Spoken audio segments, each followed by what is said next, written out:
Iki aku entuk pentas ora iki. Ha ngopo? Aku ditutupi.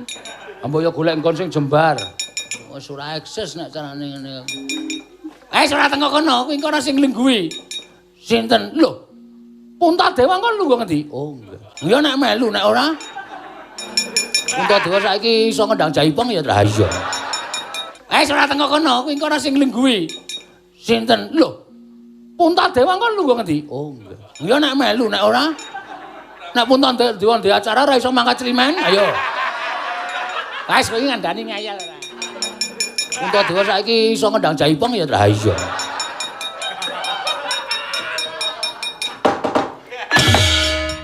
Iki sapa iki? Iki sapa? Iki sapa iki? Iki sapa? Ndara sinten wau? Bratasena, Bratasena. Wah. Iki sing nang jero bungkus. Heeh. Lah sambele? Wow. Bungkus wah. Ora bungkus pecel. Nih, kene tak maskeri cangkemmu ngene, Mir. Iki apa wong tuaku? Iki ya ngopo to, Mir? Iki sing diarepke Bathara ki Sinuwun Prabu Pandhu karo Dewi Kunthi. Ah kok kowe teko iki ngopo? Wah, aku termasuk tuwa. Ning kowe dudu bapakne kae, aku bapakmu. Wong murah. Oh, ngerti nek kowe iki bapakku. Minggat to kono. Iki arep rembug wigati ndak ra bubar-bubar. Wah. Iki sapa iki? Iki sapa? Ndara sinten wau? Bratasena, Bratasena. Wah. Iki sing nang jero bungkus. Heeh. Lah sambele? Wow. Bungkus wah. Wong kok arep kok kencengen. Kok ben ra iso ambekan. Iki masker apa kok ambune prengus? Ton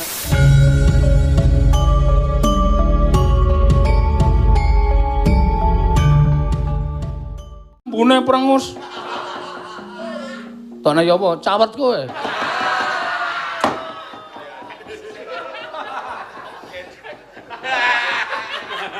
Bagong ki aleman wong lanang kok nganggo streaming barang. Men seksi. Bagong ki aleman wong lanang kok nganggo streaming barang. Men seksi. Bratasena pindah kene. Lah kowe pindah ngendi? Angko nek sing entuk kontrakan aku pindah. Oh, iki tak buang lho. Aja. Dewa kok dibuang ora. Aku dewa kok senengane ngelucu ora. Tak maskeri po. Wes ora. Ulun kene. Ah, wis.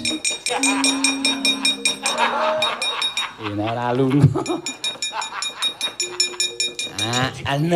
Nah, kuwi pernah. Wah, ayo gagasan yo, Pak. Lah wong kuning ora tau kena sinar matahari. Neng jero bungkus awake kuning. Wulune kok dadi wis dawa-dawa ya tau wis. Ayo ketutupan bungkus kok. Iki aku entuk pentas ora iki. Ha ngopo? Aku ditutupi. Ambo ya golek nggon sing jembar. Wis ora eksis nek carane ngene. Ora tengok kono, kuwi engko ana sing lingguhi. Sinten? Lho. Puntadewa kok lungguh ngendi? Oh, enggak. Ya nek melu nek ora. Nek Puntadewa ndek acara ora iso mangkat Climen, ayo. Wes kowe ngandani ngayal ora. Puntadewa saiki iso ngendang jaipong ya ta iya. Iki sapa? Iki wong tuamu Sudarma kita, Prabu Pandhu Dewayana Nalindra Ngastina. Wah. Pandhu bapakku aku ngaturke bekti. Iya tak tampa cah bagus. Lah kae jeneng mburi ae sapa? Iki kadang kita, kadangmu tuwa. Kakang kita ya kuwi si Puntadewa utawa si Pambayun. Wah, Puntadewa kakangku aku ngaturke bekti. Iya Yayi. Bratasena Gandhawastratmaja pun kakang tampa. Aku mbiyen kok ora tok jenenge Ismayatmaja. Diapure kaya dingklik ngene kok. Ismayatmaja. Ayo saura-urane iki ora apa to jenenge Nayantaka Putra. Aku kok ora tok jenenge Bogasari, Pak. Bogasari. Wis ora nyambung kowe kok. Bogasari. Bapak jenenge Boga Sampir to? Heeh. Anggepe kowe minuman apa piye? Iki ditekdon ae ora jenenge kok Bogasari ya ora pas ya. Wis kantinan marang Kraton Negara Ngastina. Waduh rampung kok. Heeh. Tapi ya digawe kisruh supaya ora rampung-rampung ya. Ak dhewe plira wiri-wira. Mah kesel itu. Wis kliwat 5 e. Oh, iki nek apa mau diitung rupiahan ki Pak sapa ki? Pak Bambang Irnawa ki tombok diwene ngatos suarane. Aku kula niku lucu ora tega guyu ora apa-apa.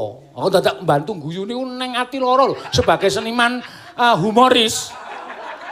Niku nek sampean ngendi kaya ngono padha karo nyepelekke kula. Ora dewa ajiar nang. Angel lho dadi pemain humoris ki.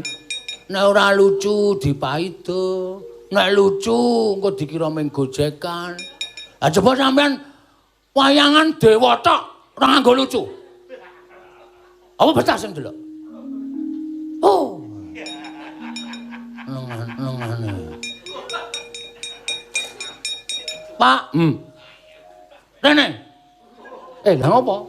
Asaku sengaja to kene gabung kene. Oh iya.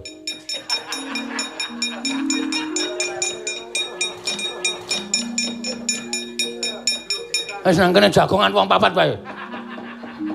Semar, Gareng, Petro, Bagong. Wis ora ketambahan wayang liyane ndak ngisro. Ha iya. Menurut kowe piye karo kahanane Covid kaya ngene? Lah aku ya. Aku radong ngene. Iki ade ra iso pentas blas iki panggung-panggung do dilarang iki. Jebur sing dilarang ora mung merokok ya, Tru. Heeh. Pentas barang ya dilarang, ya wis ora apa-apa, pokoke nampa apa anane. Ha iki ngene, aku ngono. Wah. Ha iki ade ra iso rampung iki mergo disaut karo ponakane Edan kae. Pokoke nek kono omong dimentahke ya, Tru. Ya. Kukulun bombong raos sing manah kula. Dene sak mangke anak kula sampun luar saking bungkus. Kowe mangkok apa bungkus? Ah manut. Aku dimangkok wae, aku dibungkus. Ya kaya ngopo senenge wong tuwa ing atase dikira bocah mau ora iso ndrebolo ning jerone bungkus bareng 15 tahun kok isih urip mongko bareng luar saka bungkus lah kok semono gedene. Tak obati apa, Mar? Ha iya. Kok iso semono gedene iki tak ana obat mesti ta, Man? Mula dhewe wajib ngaturake syukur marang pawasaning Dat Kamurweng Dat. Muji syukur paring boga lan sandang kamurakapi. Sasampunipun lenggah ingkang langkung prayogi sarawuh paduka Kakang Resi winantu ing Suka Basuki Kakang. Inggih tansah pinanganing kawidatan. Nering sambi kala swanipun ing neraka ing Siti Pangudal mangya widodha sowan kula Niskala. Kepareng kula ngaturaken pudya pangastawanipun ing neraka kunjuk ngarsa paduka Adi Pramesti Bathara Guru. Kula pun dicundhaka panglingga murda Kakang mboten langkung kasekecakno anggen jengandika lenggah. Sampun mboten kirang prayogi piswanipun ing neraka ing Siti Pangudal daldi. Bathara Indra prayogakna nggone ngadhep ngarsaning pun Rama nggih Bathara Indra. Oh lho inggih. Kanjeng Rama Pukulun. Sampun boten kirang prayogi piswanipun ingkang putra pun Bathara Indra. Kepareng kula ngaturaken sembah sumangga ping pangabektinipun ingkang putra kunjuk Sandhapada Paduka Kanjeng Rama Pukulun Sang Hyang Jagat Girinata. Iya Indra Lun Tampa. Akarya bombong Tyas Ulun ora liwat pangestu Ulun tampanana. Kula pun dicundhaka panglingga murda. Amawahana kabagyaning gesang kula Pukulun. Kakang Narada mesti kemawon ndadosaken kejut raos sing manahipun Kakang Resi krana dinten sakmangke Kakang Narada kula biji sowan wonten ing Bali Martya Kunda Manik. Kakang Resi kanika putra. Mila sepinten kalepatanipun ingkang rayipun Manik Maya diagung pangaksama paduka Kakang Narada Dinten sakmangke kula boyongi rawuh wonten ing Bali Martyu Kundamanik Kakang Resi Kanika Putra. Alah dalah. Di sampun dados kewajibanipun ing Raka Sidik Pangdal-udal tansah mastuti dhateng sabda tama paduka Adi Pramesti Bathara Guru jernyatanipun. Paduka menika dados nalindraning para Jawata. Sedaya wonten ing sahendhap panguwaos paduka Adi Pramesti Bathara Guru mila sampun ngantos kakersakaken ing wanci rina nadyaning wanci ratri. Ing Raka Sidik Pangdal-udal boten badhe suwaling kayun.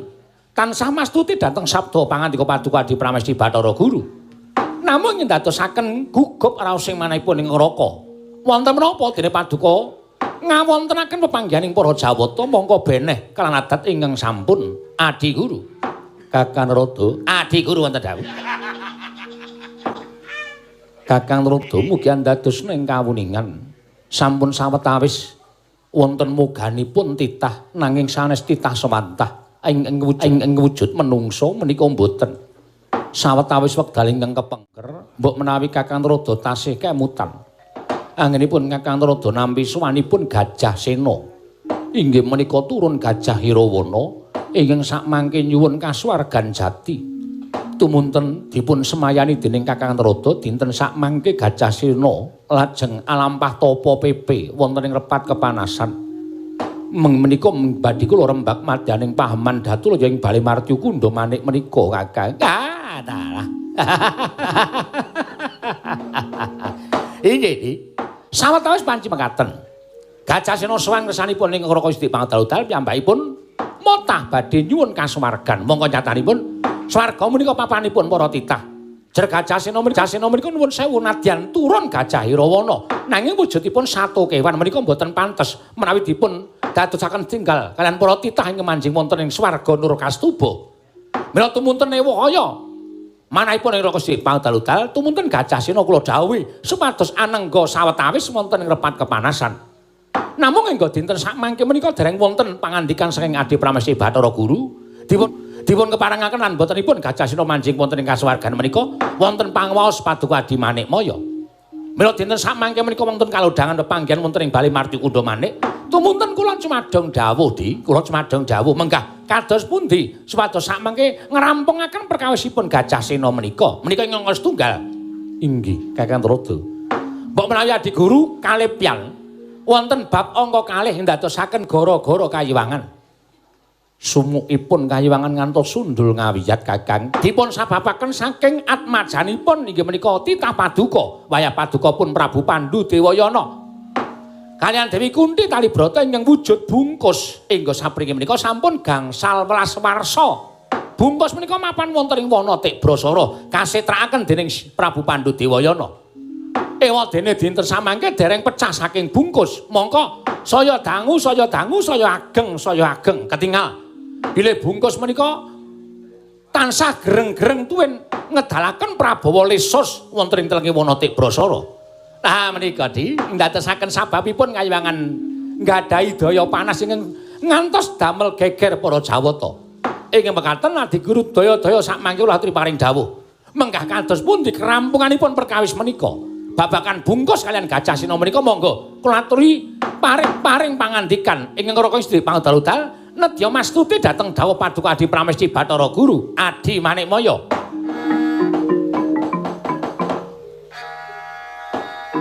Mekaten Kakang Narada. Inggih. Panci dinten sakmangke kula ngawontenaken pasewakan pepanggihaning para Jawata. Sampun wonten margi ingkang badhe kula aturaken dhateng ngersanipun Kakang Narada. Tumunten kula aturaken mbabaraken kados pundi pangandika paduka Adi Pramesti Bathara Guru. Kakang Narada ingkang sepisan titiwahyaning mangsa kala sampun paripurna kasutapanipun atmajanipun Pandhu ingkang wujud bungkus ing mapan wonten ing wana Tikbrasara. Atmajanipun Pandhu ingkang wujud bungkus menika sampun titi wahyaning mangsa kala medal saking bungkus. Nggih, lajeng nanging pecahing bungkus menika mangke mboten badhe saged pisah.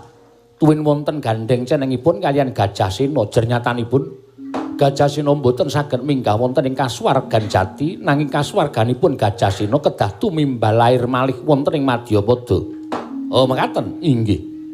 Mila ingkang saking menika Kakang Narada kula aturi merpeki dhateng pun Gajah Sena. Paringana dawuh bilih piyambakipun badhe nampi kasuwargan menawi saged ambedah bungkus ing mapan wonten ing Wanatik Brasara ing angka kalih. Kakang Narada kula aturi dawuh kaliyan Atmaja Ulun Bathara Bayu kinen paring sandangan kaliyan atmajanipun Prabu Pandhu ing mapan wonten ing telenging bungkus ing sampun gangsal welas warsa mapan wonten lebeting bungkus. Mekaten Di, inggih. Jumbuh kaliyan busananipun Bathara Bayu. Jenyatanipun menika dados Atmaja siswanipun Bathara Bayu Kakang Narada. Sedhem jroning pasewakan wadya gong tanpa sabawa.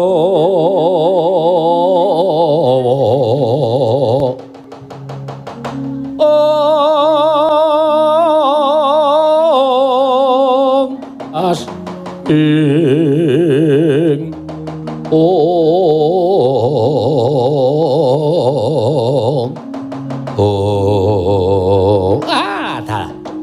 Prastawa dawuh Paduka Adi Pramesti Bathara Guru mboten duna dongkap anggenipun ing Raka nampi. Tumunten dinten sak mangke benjang menapa kalilanan pinanggih kelan Bathara Bayu miwah merpeki dhateng pun Gajasena.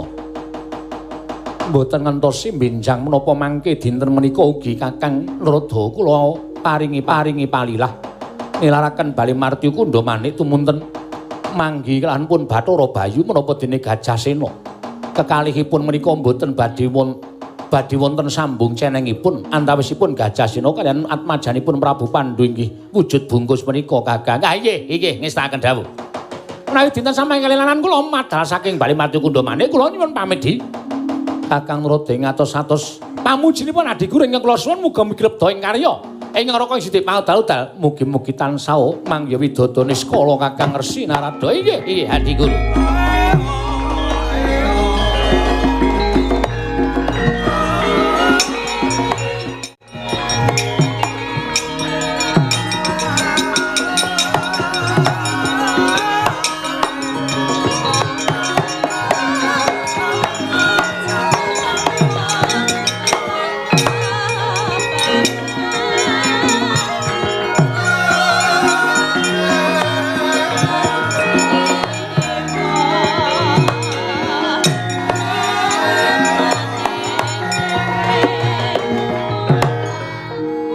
Bathara Indra.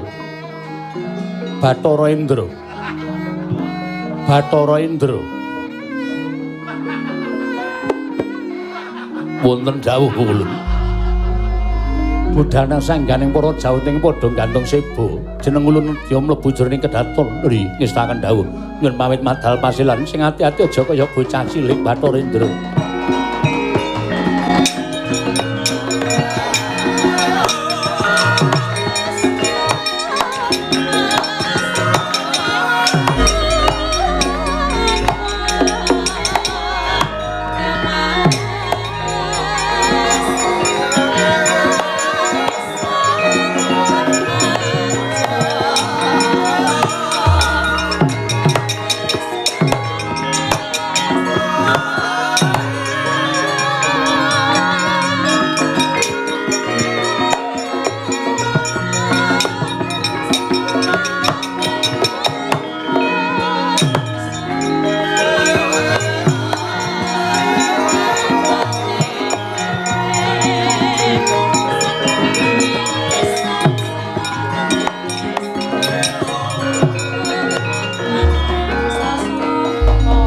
Pandhita kang kinarya wangsit pindha kombang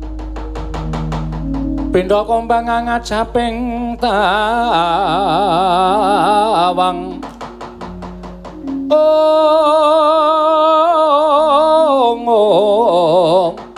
susah angin ngendi nggone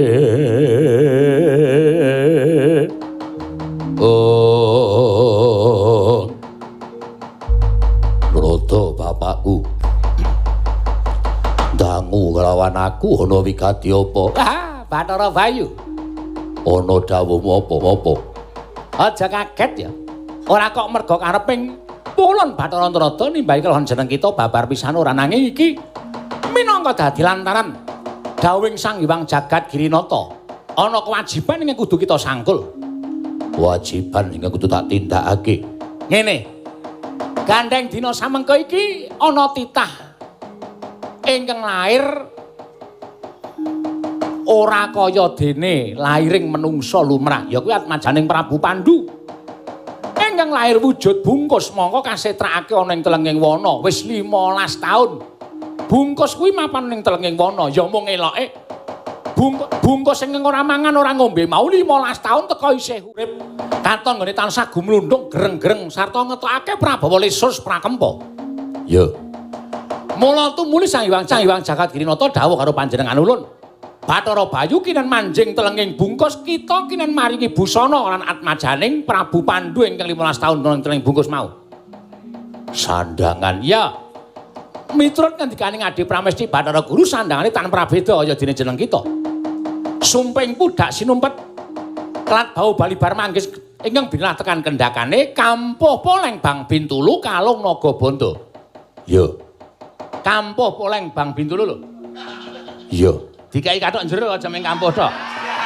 Wah, iya. Kuwi ya poleng. Sakaremu nek kuwi sakaremu. Poleng apa ora iki sakaremu. Wah, iya. Ngono ya, Nger? Ya. Sago. Yen pancen kita sago gage mlebu jroning bungkus. Kita kudu dandani atmajaning Prabu Pandhu. Rada bapak kuwi tindak menyang endi? Aku tak mrepeki karo pengamu ing Si Gajasena. Yen ora dindakake pengamu, wah saya ngrusak kayangan Suralaya galuh to sawangen. Repat kepanasan wis mosak masik ora karo-karan diamuk karo Si Gajasena. Yo, sewang-sewangan aku. Tekamu ning wana Tik Brasara manjing telenging bungkus aja kedhisikan tekane Si Gajasena. Njaluk pangestu budal dina iki.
Banyu ki ngendi lho ya? Ana dewa kok disemprot nganggo telale. Ha, klebus kabeh iki. Lah gajah edan ora. Gajahne jenenge Gajasena ya gajah edan. Wah, ana busana kadewatan iki klebus kaya ngene. Apa-apamu? Lho kok apa-apamu piye? Aku ngamuk mergo dewa ngapusi karo aku. Lho, ngapusi perkara sing endi? Nalika semono aku sowan ngersaning Iwang Pikulu Narada. Diparingi dawuh kon tunggu ning repat kepanasan bakal nampa kasuwargan ning nyatane. Tanteni seprono sprene ora ana kabar saka para dewa. Mula ora aneh yen gempung rasaku tumuli aku ngamuk ning repat kepanasan. Tak ora arik supaya dibuka kori selo matangkep. Ora bakal dibuka. Bukae jam 5. Jam 4 lagi ngamuk. Ya ora bakal dibuka. Aja sembrono aku nesu tenan. Iya, aku ngerti nang kita nesu tenan iki aku ngerti. Lah wong apa-apa tok dukiri, watu-watu tok dukiri. Kabeh tok rusak bubras langkrah kaya ngono. Sabar ya Gajasena, sabar. Sing jeneng wong gayuh kasuwargan mono ora teko penak kaya kita kuwi. Selagine titah ing gumlaran ning jagat, titah ngurip ana ing jagat wae kepengin gayuh kasuwargan, tansah tumindak ingkang becik netepi marang kapercayane manembah marang panguwasaning Gusti, manut karo kapercayane dhewe-dhewe kuwi wae nek nganti klepetan dedosan sithik kudu nyaur nalika arep gayuh kasuwargan. Lah kok kita sejering gajah kok penak banget njaluk swarga iki anggape swarga iki sing gawe mbahmu napa piye? Ora ngawu gawar ngawur swarga kagungane sing gawe urip. Monggo swarga iki papaning para menungsa ingkang wis tramakake uripe jumbuh karo apa kang dadi jejere. Yen pendhita-pendhita sing apik, yen ratu-ratu sing becik, yen patih-patih sing becik. Kelakuane lan tindak tanduke nalika urip ning alam padang kuwi bakal gayuh kasuwargan. Lha ora gampang. Ora gampang apa dumeh kita kuwi turu ning Herawana iya. Apa dumeh kita kuwi turu ning Herawana gajah titianing Bathara Indra ora mesti. Ora mesti kita terus gampang entuk kasuwargan. Budaya aku entuk kasuwargan ya saka para dewa, ora ya saka para dewa. Yen ora menehi kasuwargan ya kula gading kose. Kose kanjur ngamuk kanjur apa pardi gading apa pardi gading. Sakepe enake dhewe ya. Iki ana dawuh saka Sang Hyang Jagat Kirinata. Dawuhe piye? Ya kita kuwi sing apik to, sing basa. Lah kita ki ming gajah ulun dewa kok ngoko. Ning ngarepe dewa kok ya gedangkrang kaya ngono. Lungguh ngisor trale diplungkerke, ora kok trale wis ra kanggo kok ngecenceng kaya ngono. Ah, wis ora apik iki. Nek ra kanggo ki ditekuk. Ora rekoso ning gawa. Yen kita manut karo dewa monggo bakal tinarbuka dalan ing kasuwargan. Wis wis. Mekaten Bu Kulun. Lah iya. Ayo kowe tengok ngisor. Lah ngono. Lah. Ditekuk tralene. Inggih. Ben aja ugat-uget tok lingguhi. Inggih. Ah senengane do ngumpani kok.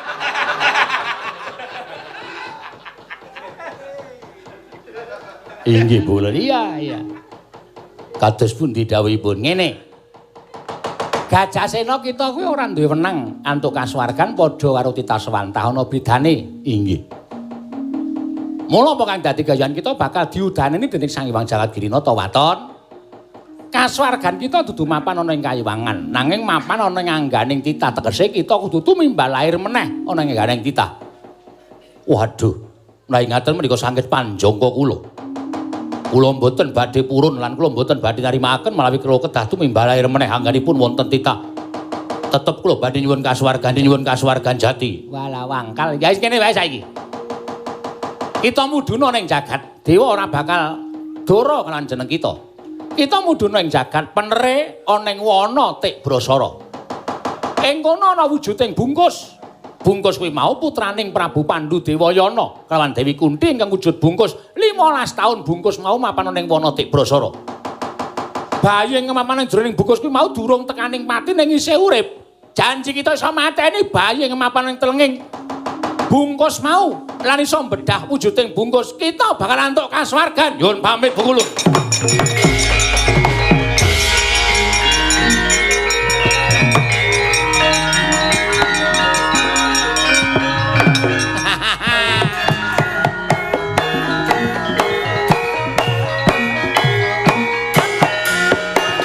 Blak-blak piye?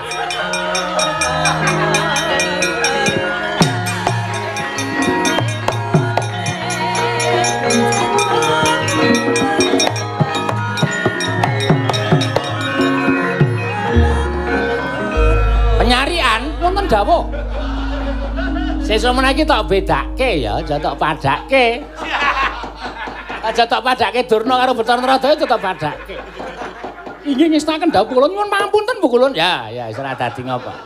Apa-apa kok njar tok gawe blak-blak trung det. Ah. Digateke ya penyarian. Inggih ngestaken dawuh. Menika dawuhipun Bathara Brama. Oh, ora ngawur penyarian. Aku rakon apa-apa kok. Panjenengan wau nyasmitani. Ora, aku ora nyasmita. Aku lagi golek rek. Wo. Ancen dewa-dewa iki pancen nyenengake tenan. Ah, dewa iki nyenengake. Saya nek wis akhir bulan ngene iki. Guyune dewa-dewa iki renyah-renyah kabeh. Ah, ora kencang warudaya. Ana sing direwangi ora bali ana ing kayangane. Trima ngenteni purnaning gati. ora apa-apa. Ora apa-apa nek jan Bathara kudu tekor ngliwet sing rada akeh. Ning ora dadi ngapa ya. Nek ora ana kuwi dhuwit iki ora teka. Kaya tuyul nek bengi ngalor ngidul. Nanti Bathara Narada dilokke karo Bathara Pathuk. Kulon Bathara Narada tuyul dengkul matos kuwi.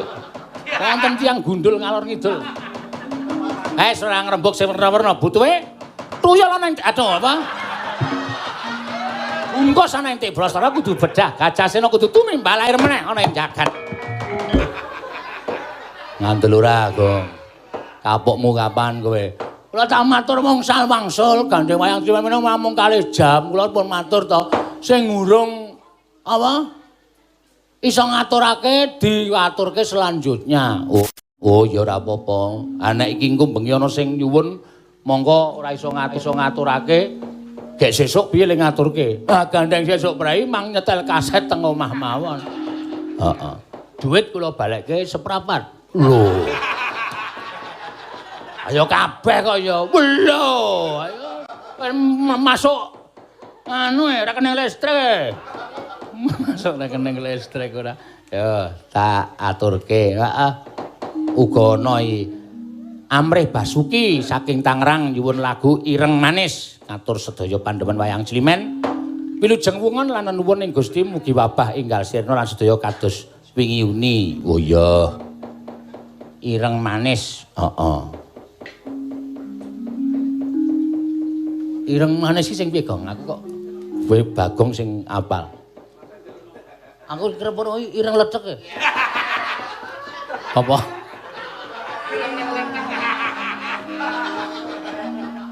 Tanten dasmu lho, we. Iki sing dijalukke ireng manis. Nek arep nek ireng lecek kowe akeh wae. Wah. Luwe lho. Ali pokoke yakin wis. Ha ya ora apa-apa. Ireng manis, heeh. Karo iki, saking Setra Kebon Jeruk Jakarta dumateng iki mau bengi, heeh. Tembang kangen kula pun transfer sekedhik kagem nyengkuyung wayang Cilimen. Oh iya. 300. Ah iya. Kari dhewe. Ben ra apa-apa. Ya. Saiki sing mau bengi urung karo dienggo panglipur Bapak Bambang Hirnawa terus. Ya. Gubuk Asmara. Lah iki. Sing kepareng ngaturake, ayo anakku wedok Agnes Yanandasari Nuring Tias. Ya.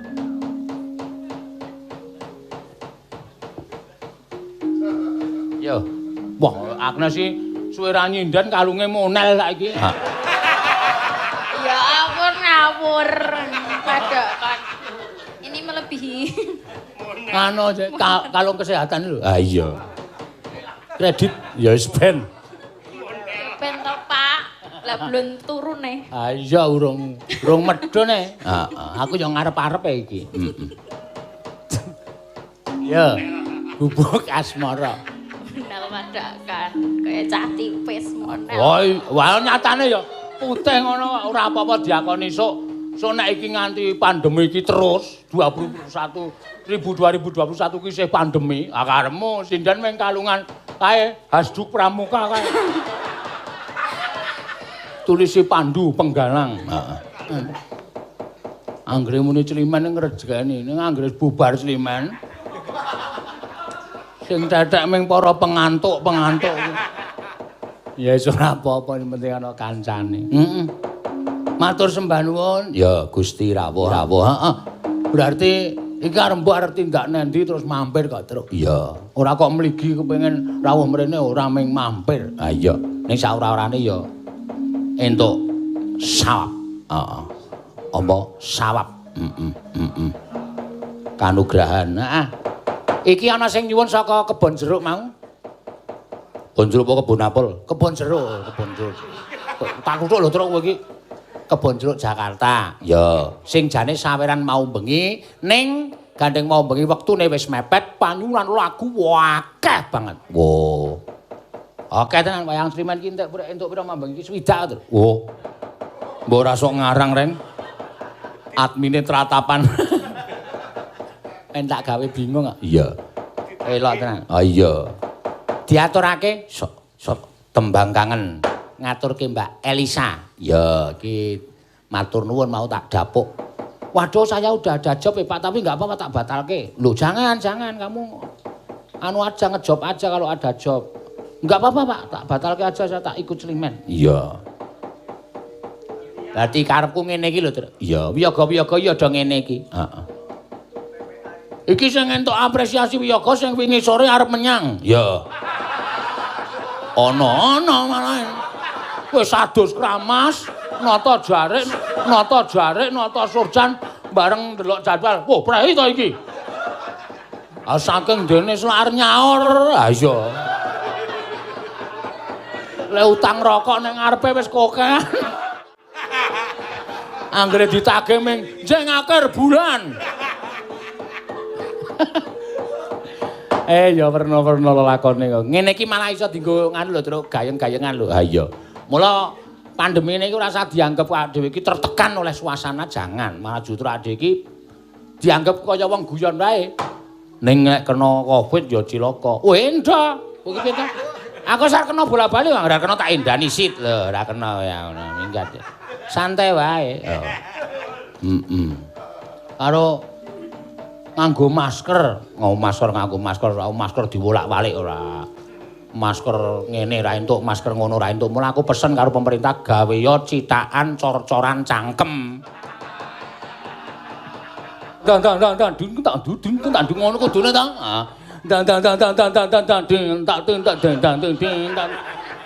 Kok lombok? Ah pedes kok. Kae lombok. Heeh. Wah nyenengke ta. Ora apa-apa. Sing penting jalan. Ha iya. Ora masalah. Aku mau nampa dilapori karo Gunawan. Waduh Pak, pengendang 3 mboten menyang sedaya. Pengendang apa? Pengendang Jaipong. Ora masalah.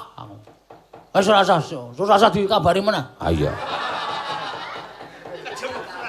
Kok apa-apa kok njome ngarep darah tinggi kowe anggere kancane jale bebas. Kancane ora mangkat ora apa-apa. Ora apa-apa, ora masalah. Nek suatu saat kanca iki ora mangkat kabeh do kompak. Monggo kanca-kanca kuwi grup WA sing kowe ora ana. Nek nang kono terus do kangenan ora sampeyan ben barange di-Skype. Oke, ora masalah. Aku tidak gentar. Ah iya. Aku mayang nggo cangkem tok tegel kok. Amalane cangkemku to. Ah iya. Engko nek sing nanggap protes monggo ajeng dipotong pinten. Sing penting kula ampun nganti medun saking kalih dosa. Lho. Oh. Apa wong arepe menang terus? Apa ana sing wong kalahan? Tak takon ora ana wong arep wonge golek kemenangan. Ah iya. Ki ana sing nyuwun mau saka Pak Antoni sapa, Sa? Pak Antoni sapa? Kartono apa Antonius? Oh, Artono. Artono apa Antonius? Ayo kowe iki dadi siji. Antonius Kartono. Wo, Pak Kartono. Yo, Nyidam Sari. Ya. Nggo tambah-tambah. Ah iya. Terakhir ya. Ah iya. Ora apa-apa. Berarti esuk kumpul iki. Kumpul. Ah iya. Esuk do ditonton. Hah? HP ku ngapa? Oh, ana. Aku nek mbukane apa tak anggap ra wedi apa? Wedi aku. Nek ana sing nyuwun lagu ra trima. Heeh. Wis transfer sak yuta terus engko WA aku ngunek-unekke. Lagu apa itu seperti itu? Sini balik karo tengah. Wah, malah. Tuno malah. Ya ora ono wong transfer kok dijaluk bali. Mas Gunung. Oh ya. Nyuwun tembang Setya Tugu. Oh ya. Setya Tugu po. Setya Tugu. Aku nek ora manut tulisan kok salah. Tulisane Setya Tugu. Oh. Aku kang setya satugu. Wit biyen tekan saiki ora rubuh-rubuh. Setya Tugu karepe Setya Tugu. Tambah meneh, Tru. Ah iya. Fotone ndi? Oh, saking Pak Supriyanto. Ah, fotone ndi? Oh iki apa ngisor iki apa? Lho, kok kok foto kok lanang wedok iki foto apa iki? Ya. Edan.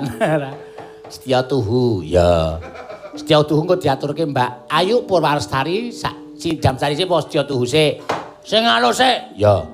Setya tuhu, setya tuhu, setya. Ya. Ayo Mbak Ayu. Ya.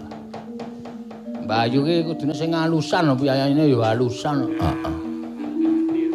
Oh, piye? Ngadeke alun to? Heeh. Mergo nek cepet ngentut. Oh. Ora ya. Apa ya? Nek cepet, nek ora ngentut gedlungok. Ah tahu cepet yuk ya. Wah tenan ora. Nggonku ngopo ya wujuding bungkus. Lah dalah. Dewa paring pepadang kumrusak. Wit-witan padha rubuh. Watu-watu padha kontal kaprapal. Jebul saka dayaning bungkus ingkang gumlundung mawa Prabowo.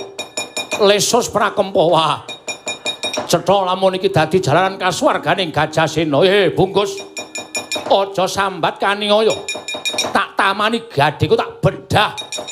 Wujuding bungkus dadi dalan nggonku antuk kasuwargan.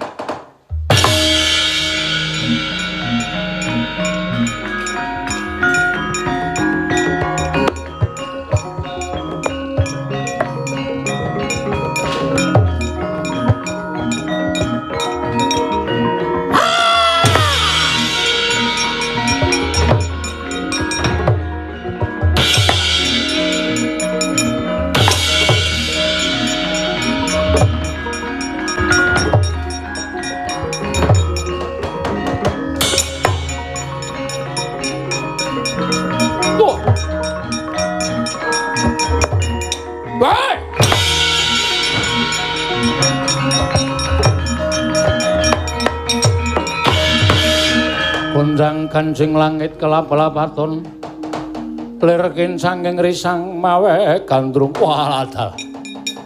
Wah, pancen kepara nyata dawuhing dewa. Ora gampang nggonku nggayuh kasuwargan nyatane bungkus.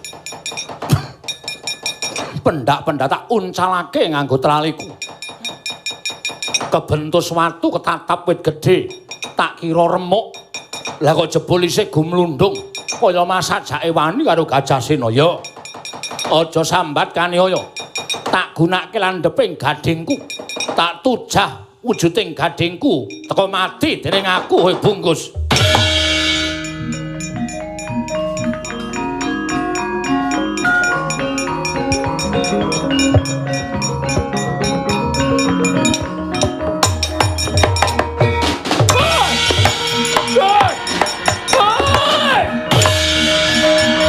Tinancep nang gading parandene sak mangke jejaka ingkang manjing telenging bungkus atmajaning Prabu Pandhu Dewayana ingkang wis dungkap dewasa saya suwe saya krasa lara punang gading kekalih ingkang tumancep telenging bungkus cinandhak wani mawi asta tengen lan asta kiwa den sempal punang gading kalaning jagat gaweaning para dewa.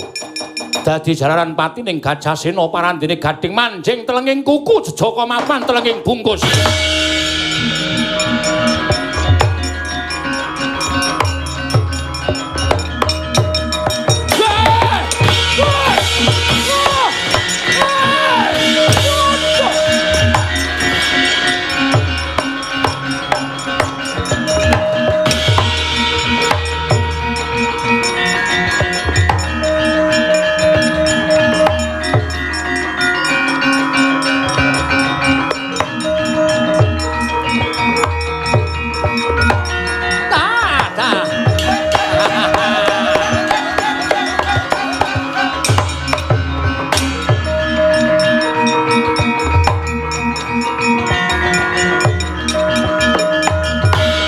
Yata laruta saking kutha sang Kurakula yen amutusa sang Sri talawer kenceng warudayang pak pong buk bolong kali cedhe sapa sing gawe ala.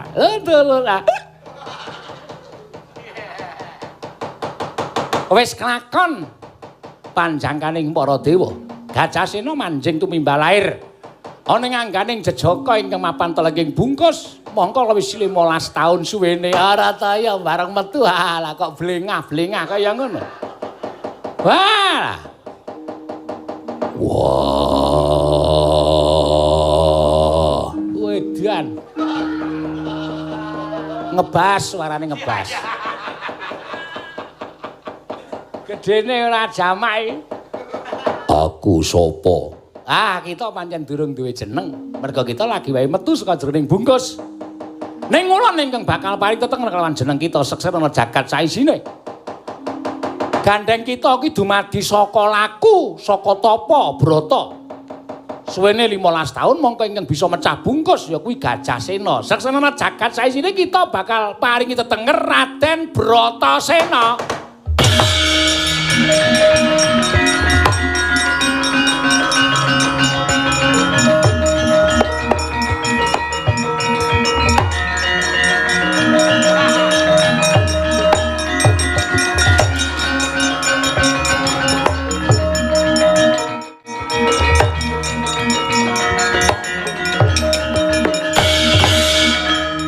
Ulun sewu-sewu kalapatanipun ingkang wayah tadah wadana ingkang sekawit kula nyumurupi bungkus dipun pulasara dening wujuding gajah teka sak mangke ical wujuding bungkus menika wonten jejaka ingkang gungaluhur. Ah permati kita wonten jarwani ingkang pulasara bungkus mau jenenge Gajasena. Apa ta wigatine dene dewa dawuh lan Gajasena supaya mulasara kelawan si bungkus merga ora ana ingkang bisa mecah bungkus kejaba amung Gajasena tumuli bungkus disuduk nganggo gadinge Gajasena. Nanging sajake jejaka ya kadang mutu ing mapan telenging bungkus kuwi krasa lara gading dicandak dipotel karo jejaka kuwi mau. Iki kakangmu Permati, kakangmu ingkang mapan ing telenging bungkus. Iki wis ulun paringi tetenger Raden Bratasena. Kakang Mas sembanku, Kakang Mas.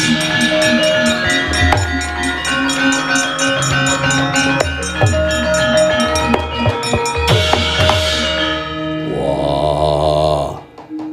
Iki sapa? Iki adimu. Adi kuwi apa? Adine tela. Dikai gula Jawa terus dibuntel dong gedang. Ae lemet. Njaluk wong ngomong ki kok njaluk ora. Ngelih to. Ning alas suwe banget ra mangan apa-apa. Iki adiku. Iya. Jenenge sapa? Permati. Permati. Iya.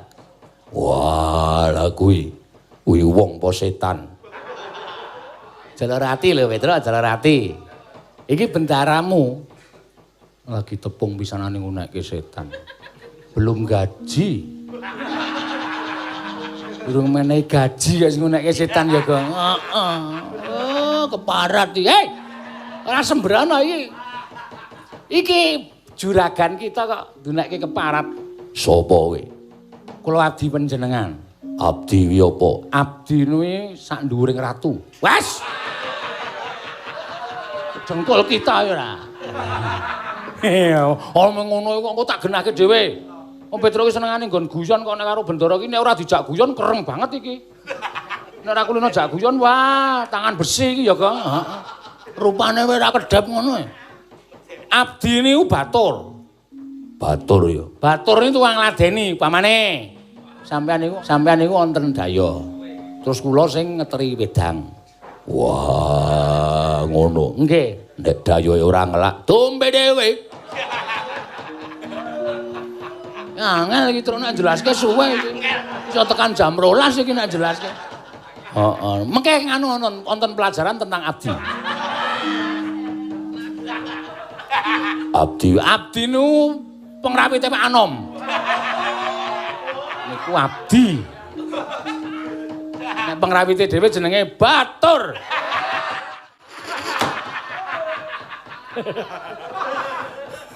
Batur. Berbahagia Asosiasi Keterampilan Menabuh. anu karang apa kepanjangan kok digolek-golekke. Ah kepanjangane ora digolek ora panjang-panjang. Ha iya. Wis saiki ngene. Petruk karo Bagong aja domong ya mau wis dine omong akeh ning gara-gara. Iki disithik-sithik kele omong. Nggih. Mengko wong atua kita bakal tekan kene, Bratasena. Sapa wong tuaku? Ah, mengko kita bakal ngerti dhewe. Wah, iya.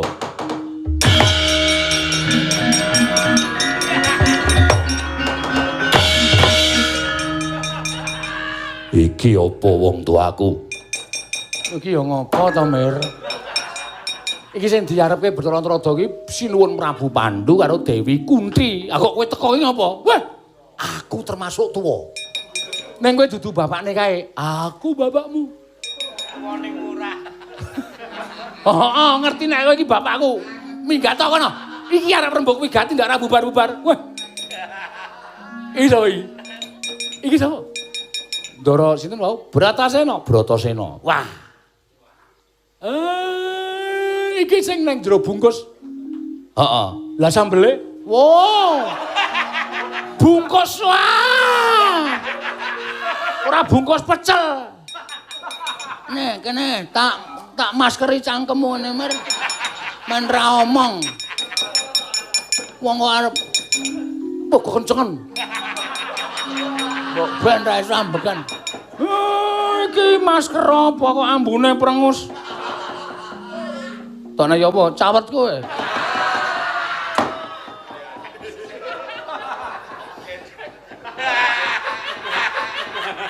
Bagong ki aleman wong lanang kok nganggo streaming barang.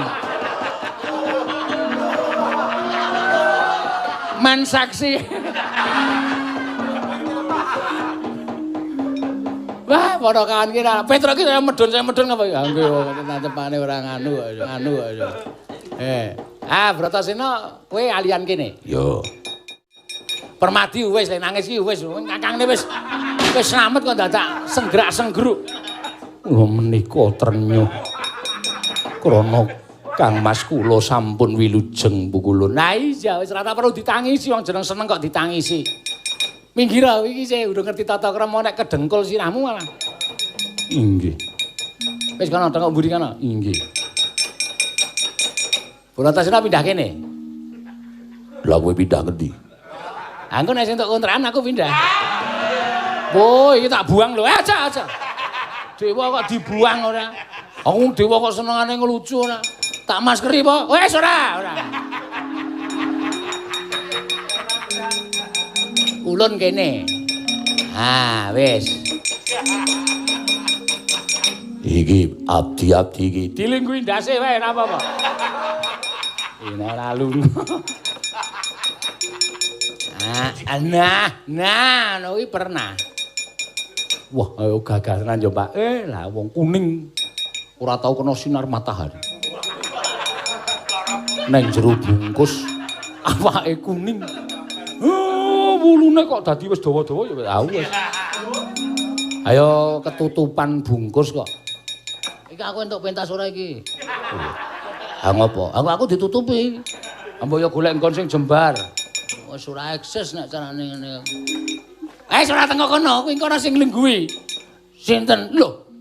Puntadewa kon lungguh ngendi? Oh, nggih. Ya nek melu nek ora. Nek Puntadewa ndek acara ora iso mangkat Climen, ayo. Wis kowe ngandani ngayal ora. Puntadewa saiki iso ngendang jaipong ya ra iso.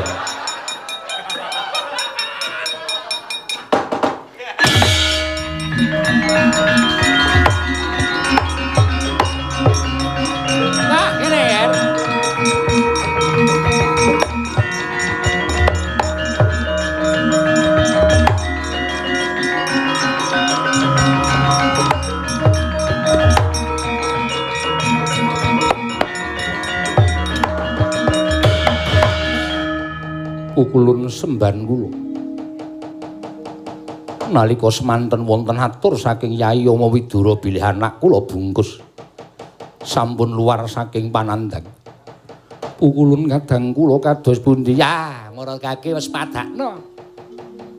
Jejaka ingkang ngadeka ning ngarepan ulun ingkang gagah pideksa iki ya Atmaja kita ingkang tapa brata telenging bungkus 15 taun saiki wis luar saka panandang Pandhu anakku nggih. Anakku nggih.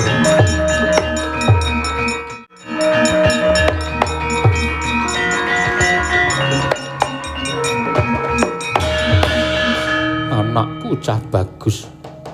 Anakku bocah jentara. 15 taun nggone sira nglakoni tapa ning telenging bungkus. Dina samangka wis ruwat panandangmu. Ha iya, iki tumuli ulun paringi tetenger Raden Bratasena.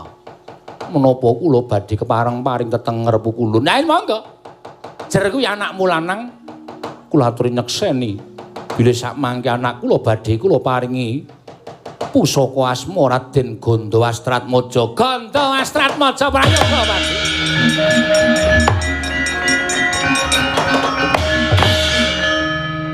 Gandawastratmaja kita kuwi jejuluke Prabu Gandawastra. Gandawastratmaja dadi putraning Prabu Gandawastra. Inggih kasinggihan mekaten. Ngaturaken panuwun ingkang tanpa pepindhan pukulun. Ya, iki sapa? Iki wong tuamu Sudarma kita, Prabu Pandhu Dewayana Nalindra Ngastina. Wah. Pandhu bapakku aku ngaturke bekti. Iya tak tampa cah bagus. Lah kae jeneng mburi ae sapa? Iki kadang kita, kadangmu tuwa. Kakang kita ya kuwi si Puntadewa utawa si Pambayun. Wah, Puntadewa kakangku aku ngaturke bekti. Iya Yayi. Bratasena Gandawastratmaja pun kakang tampa. Aku mbiyen kok ora tok jenenge Ismayatmaja. Digapure kaya dingklik ngene kok. Ismayatmaja. Ayo saora-orane iki ora apa tok jenenge Nayantaka Putra. Aku ora tok jenenge Bogasari, Pak. Bogasari. Wis ora nyambung kowe kok. Bogasari. Bapak jenenge Bogasampir to? Heeh. Anggepe kowe minuman apa piye? Iki ditekton ae ora jenenge kok Bogasari ora pas kaya. Wis kantin marang Kraton Negara Ngastina. Waduh rampung kok. Heeh. Tapi digawe kisruh supaya ora rampung-rampung ya. Ak dhewe plira wiri-wira. Mah kesel itu. Wis kliwat 5 e. Oh, iki nek apa mau diitung rupiahan ki Pak sapa ki? Pak Bambang Irnawa ki tombok diwene ngatos suaran. Aku kula niku lucu ora tega guyu ora apa-apa. Aku dadak mbantu guyu niku ning ati lara lho sebagai seniman humoris. Niku nek sampean ngendi kaya ngono padha karo nyepelekke kula. Ora dewa ajiar nang. Angel lho dadi pemain humoris ki. Nek ora lucu dipaido, nek lucu engko dikira ming gojekan. Lah coba sampean wayangan dewa tok ora nganggo lucu. Apa betah sing delok? Oh.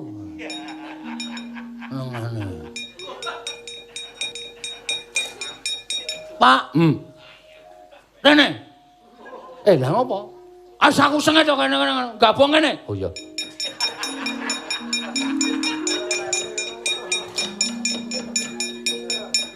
Wis nang kene jagongan wong papat bae. Semar, Gareng, Petro, Bagong. Wis ora ketambahan wayang liyane ndak ngisro. Ha iya. Menurut kowe piye karo kahanane Covid kaya ngene? Lah aku ya. Aku radong ngono. Iki ade ra iso pentas blas iki panggung-panggung do dilarang iki. Jebur sing dilarang ora mung merokok ya, Tru. Heeh. Pentas barang ya dilarang, ya wis ora apa-apa, pokoke nampa apa anane. Ha iki ngene, aku ngono. Wah. Ha iki ade ra iso rampung iki mergo disaut karo ponakan edan kae. Pokoke nek kono omong dimentahke ya, Tru. Ya. Ukulun bombong raos sing manah kula. Dene sak mangke anak kula sampun luar saking bungkus. Kowe mangkok apa bungkus? Ah manut.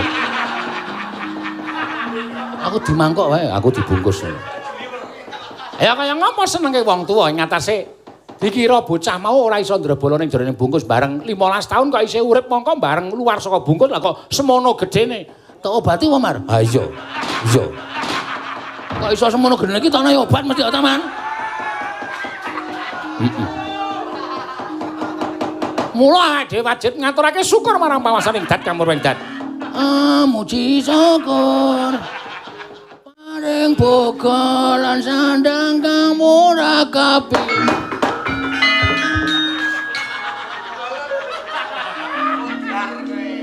Kapok. Dun duwe tata krama ora?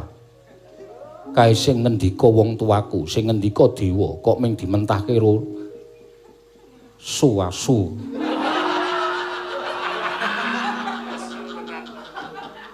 Ae bapake kok ndhisik lunga adoh banget ae lho.